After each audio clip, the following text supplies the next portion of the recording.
In today's video, I'm going to teach you how to create a drop-down list in Google Sheets. This is an essential skill for anyone looking to make their spreadsheets more interactive and user-friendly.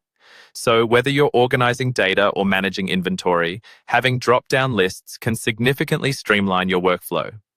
Now, let's get started. First, open your desired Google Sheet. If you don't have one open yet, you can easily create a new one from Google Drive and start fresh. Once you've got your spreadsheet ready, move your cursor over to the column where you want to create your drop-down list. For this example, let's highlight cells B2 through B5. This is where our list will appear. With your desired cells highlighted, go to the top menu and click on Insert. This menu option is your gateway to adding functionality and features to your spreadsheet, including drop-down lists. From the Insert menu, look for and click on Drop-down. This selection will bring up the data validation settings, where we'll set up parameters for our drop-down list. In the Criteria section, you'll notice a drop-down where you can fine-tune the data inputs for your list. Click on this drop-down. Here, you'll want to select Drop-down from a range. This allows you to choose the data range from which your list will pull its items, giving you flexibility and control over your data sources.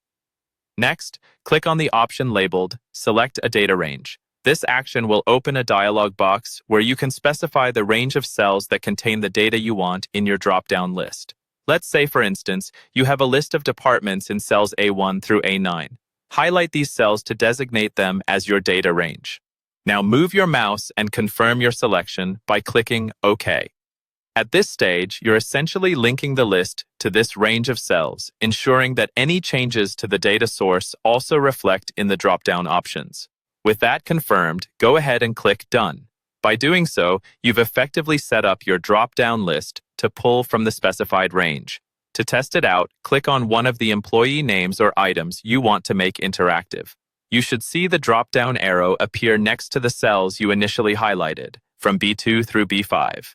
Click on the arrow, explore, and select a specific item from your newly created drop-down list. You should see your selected item instantly populate the cell. And there you have it. You've successfully created a drop-down list in Google Sheets, adding another layer of functionality to your data management process. This feature will undoubtedly make your spreadsheets more dynamic and user-friendly.